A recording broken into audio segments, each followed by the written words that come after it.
I was referred by a temp agency. I had no idea who I would be working for or what the job would entail. I only knew that the pay was good. A week-long excursion at $725 a night. More than enough to pay off a couple of credit card bills and a good chunk of next month's rent. For that price, I would have done almost anything. I only wish I knew at the time what I was getting myself into. When I arrived at the address, I was surprised. It was a large facility at the end of a dirt road in the woods, 2 towns over. The large sign outside read Synthetic Corp. It was a plain white 3-story building, void of identifying markings. Its appearance gave me no clues to its purpose. Its location was even more baffling. Going off of the name alone, I had to assume it was some sort of biotech company. I was probably needed to clean up radioactive waste or something to that end. For what they were paying me, I would happily risk my health. Upon entering the building and meeting with the receptionist, I was directed to room 371 on the 2nd floor, where I would wait for Al, my new boss. It was your standard office setting, albeit more quaint than usual. Red carpet, white walls, and no windows. Only 6 desks and 3 rows of 2, each with their own computer. At the back of the room was a large wall covered by a one-way mirror, an opening with steps on either side of it. Inside was a single chair, desk, and landline phone. Probably a place for supervisors to oversee productivity.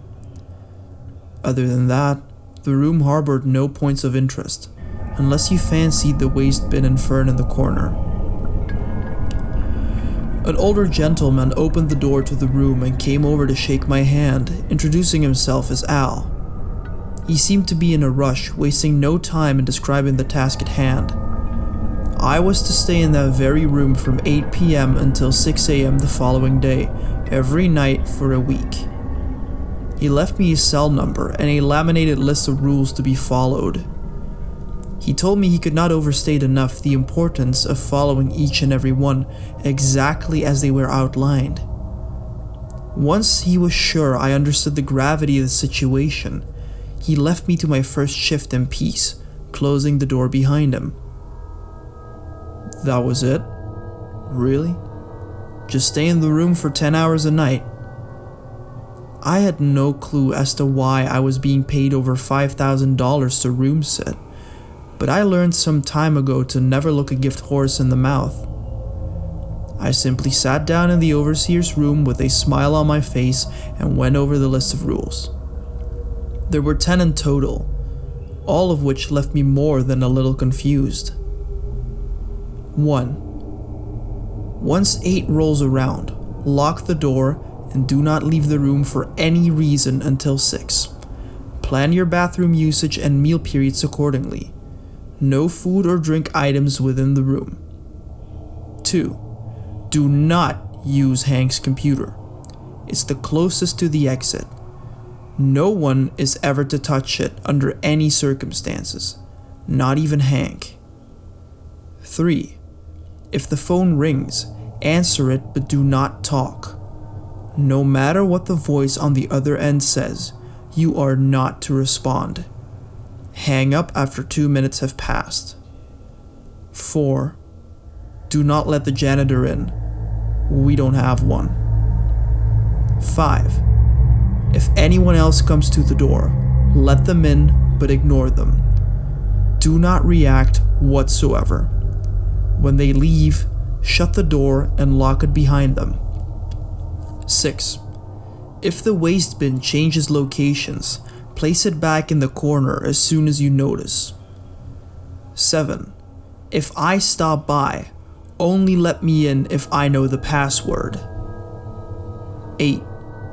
At 9:30 precisely, set each of the computer's home screens to different URLs except Hank's. Do not react to the images. Act normal. 9. If you see Harvey, feed him one of the treats from Lisa's desk, the one opposite Hank's. 10. If there's an emergency, call my cell, but not after 10:05 p.m. Below the last rule was a final sentiment scribbled over the laminate in pen. No one has made it past night 3. Good luck. I was perplexed, wondering for a moment if Al was a lunatic and if that was the reason no one else had lasted. Perhaps his quirks were too much for the previous candidates and they backed out, fearing for their safety at the hands of his fragile mind. I would not be swayed so easily. Even if Al was crazy, I would happily take his money for what was shaping up to be a very simple job. At least that's what I thought. Day 1 was utterly boring. Nothing remarkable happened. Definitely not anything to the extent of what Al's list would have me expect. At 9:30, I even changed the URLs on the computers, if for no other reason than to feel somewhat useful. The next night, however, was a little different. Day 2 started as it normally did. I settled in for another long night, making sure to eat and empty my bladder before locking myself in. At 9:25, just as I was about to ready myself to change the home screens again, I saw it. The waste bin was right there at the top of the steps to the overseer's room. I certainly hadn't placed it there. I felt a small spike in my adrenaline before calming down with a smile. The waste bin, the list, it was all a joke at my expense. Al would be in the next room, waiting anxiously to see the look on my face. I raced out to the office floor. There was no one there. I walked over to the exit and shook the knob. Still locked. Confused and a bit scared, I swiftly picked up the waste bin and walked it back over to the corner of the room. I checked the time. 9:30. I started changing the URLs on all of the computers, hoping desperately that I had imagined what just occurred. After skipping Hank's desk, I typed in the last website on PC number 6. I was about to pull away when some strange imagery manifested on the screen. It was surveillance footage of the room. The very room I was in. I saw me looking at the computer. I turned and looked up, but there was no camera. Upon looking back at the screen, I saw something terrifying. I watched as a copy of me stepped out from the overseer's room. It walked up behind me, grabbed a hard drive from one of the desks, and wound up to strike me in the back of the head. I quickly turned to shield myself. There was no one there. I turned back and the screen changed, displaying the website I had entered as normal.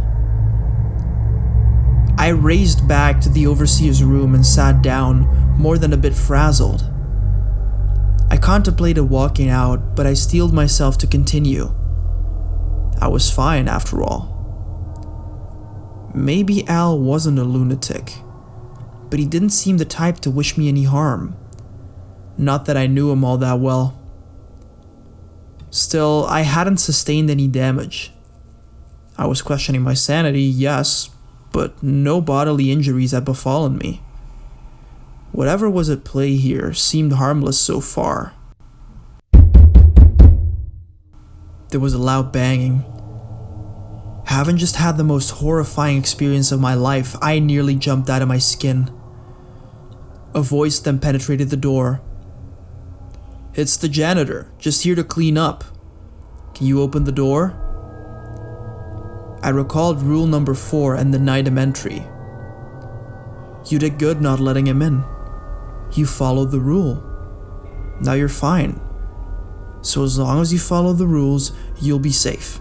It's as simple as that. You can see this through. I jumped again. I really need to get in there and clean up. Open the door. I took a deep breath and peeled back my anxiety, successfully ignoring the janitor until he left. This was an accomplishment for me, and it actually felt pretty good. A challenge that I was able to best. Though I remained on the edge of my seat, the next few hours were uneventful. I even dozed off for a moment at one point. It wasn't until 2:30 a.m. that my next challenge would come. A multicolored cat jumped up on the desk in front of me, complete with beautiful splotches of black and orange. I was startled, but it seemed to be friendly, brushing up against my arm. The name on its collar, Harvey. I knew what I had to do. I rummaged through Lisa's desk, found the jar of treats, and fed Harvey one, to which he purred in delight. To my astonishment, he then charged at the door, phasing right through it. My mouth was agape in awe. Once my initial bewilderment dissipated, it was replaced with satisfaction over another small victory. As strange as it may sound, I was beginning to like the job.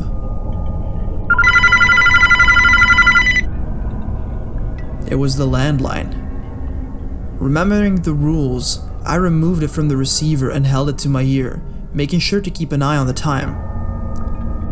Hey, it's Al. I'm going to be stopping by pretty soon to do a little work. How's the job treating you so far? I remained silent. Hello? You know you can talk if it's me, right? I picked up the set of rules and looked them over again. There was nothing about Al calling. I didn't respond. This is no way to treat your employer. If you don't say anything, I'll have no choice but to fire you. Do you really want that? I stood my ground. Only 20 seconds to go. Fine. I'll see you soon to relieve you of your duty. I guess you couldn't even make it past night 2. The 2-minute mark came and I hung up on him. I felt safe as another hour went by, reflecting on the trials I had faced thus far. I was bewildered but determined. I wasn't going to let the room cloud my judgment. I was in control. It's Lisa. Can I come in? Though hesitant, I had to abide by Rule 5. I opened the door and a woman entered. You must be the new guy. What do you think of the place? I went back to my desk in the overseer's room and sat down, trying my best to act casual. Lisa walked up to the glass, knowing I could see through it. Not very talkative, are you? Her eyes unnaturally darted around in all directions, and her skin drooped a bit, almost as if it was falling off the bone. I didn't answer. She didn't speak again. Instead, she stared at the glass for a long time, long enough to leave me feeling truly unsettled. She then waltzed in and stopped at my side, raising her arm. I hoped she wouldn't notice that my breathing had become sporadic and labored. She then violently swung down on the desk, creating a thunderous clap. I almost winced but held my composure. After another awkward 5 minutes or so, she left. I ran to the door and locked it behind her. A few moments later, there was yet another knock. This time, it was a boy claiming to be searching for his father. I let him in and sat back down.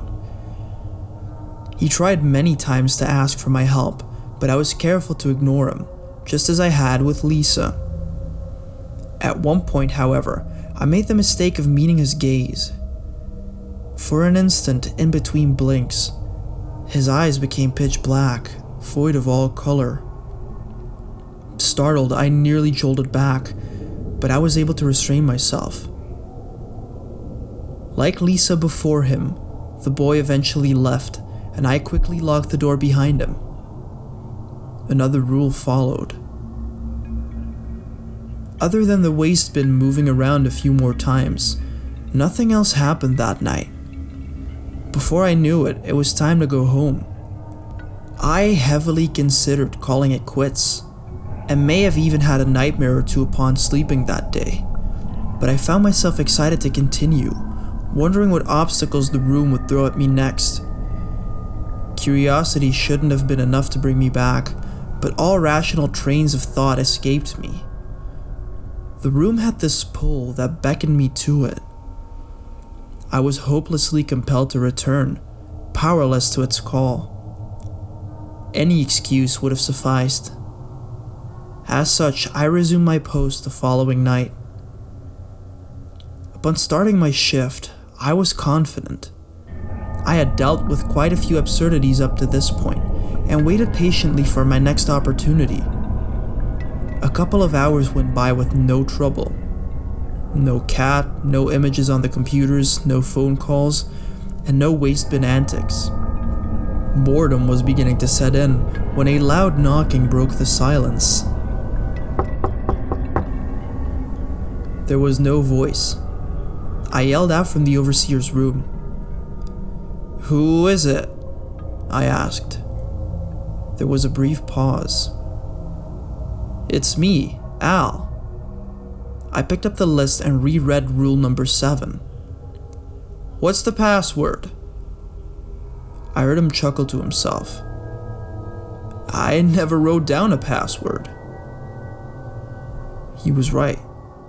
There was no password written with the rule. It must have been him. I cautiously made my way to the door and opened it. Al was there to greet me with a smile. I sighed in relief. "Let me guess, scared of the things that go bump in the night?" He laughed at my clear, nervous disposition. "You have no idea." He shut the door and set up some things at one of the computers. "Say, why didn't you write down a password?" I asked. He smiled again. "It's a ploy. Anyone posing as me might try to come up with one, which would identify them as not being me. Understand?" "I see. Good thinking." He returned to his work at the computer. I didn't want to bother him, but I just had to know. What is this place anyway? Why do these things happen here? He turned to face me. "It's best if you don't ask questions, especially ones that are far above your pay grade." I wasn't happy with my answer, but I knew it was all I would get out of him. I let him work in peace and sat back down in the overseer's room, watching through the one-way glass. That's when I realized something. The computer Al was using, it was Hank's. I double-checked the list to make sure. Yes, that was definitely Hank's desk, and no one was to touch his computer. Didn't that apply to Al as well? I turned over the list on the off chance I might find some more information. That's when my heart sank. In large, bold print on the back of the laminated sheet was text that read, "Password, Diner." Fuck. I grabbed my phone, reached for the scrap of paper with Al's number on it, and dialed it as fast as I could. There were a few tones, but he finally picked up. "Hello? Everything all right over there?" "Al, thank goodness. I made a mistake. I thought he was you. I let him in and now he's on Hank's computer." He let out a long sigh of disappointment. I watched as Al's copy turned from his computer and then stood up. "Listen very carefully. Do not act suspicious in any way. You should be fine if he doesn't suspect anything. If you try to leave or call anyone else, it'll all be over. Understand?" "Yes, I understand." Al's copy began walking to the overseer's room. My heart was beating faster than it ever had before. "I'll be there soon. Just don't panic." He hung up. I kept the phone to my ear as Al's copy approached, so as to pretend I was talking to my wife. "I told you, hun. 6 a.m., that's when I clock out. You don't have to wait up for me. You worry way too much. Please, get some rest. Al Scoppy was in the room with me now, staring. I held the phone to my chest and looked back at him. Everything okay? I asked. He continued to stare for a few long seconds. Can you help me with something on the computer? I wondered if he could see my chest pounding. Sure, I just need to finish this phone call. I'll be there as soon as I can. He stared for another moment and then walked back to Hank's desk. Though panicked, I kept up appearances by continuing to pretend on the phone. I even acted out an argument to lengthen the call.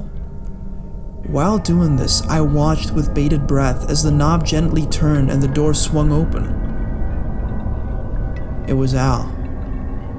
I had never been so relieved in my life. He turned to the glass and put a finger to his mouth, gesturing for me to keep quiet. The clone was not yet privy to his arrival. Al snuck up behind his clone and grabbed him by the throat. The imposter struggled, but eventually succumbed to his vicious grip. He fell to the floor, a lifeless hull, before disintegrating into the carpet. I ran to Al and thanked him. I also apologized profusely. No need to be sorry. This isn't the first thing to make it into the room, and I'm sure it won't be the last either. I'm just glad you're okay. He smiled. Speaking of which, mind shutting the door? Wouldn't want another one of me stopping by. Of course. I walked over to the door and then realized something. I'd left it unlocked after the copy came in. That's how Al was able to enter. Remembering the final rule, I slowly pulled out my phone and opened the call log. My most recent call connected at 10:18 p.m., 13 minutes past the deadline. I turned around to see Al standing right behind me. Al, what's the password? He grinned. What password? I ran out of there as fast as I could. The room still has a strange hold over me, but I will never go back. At least, I hope I won't.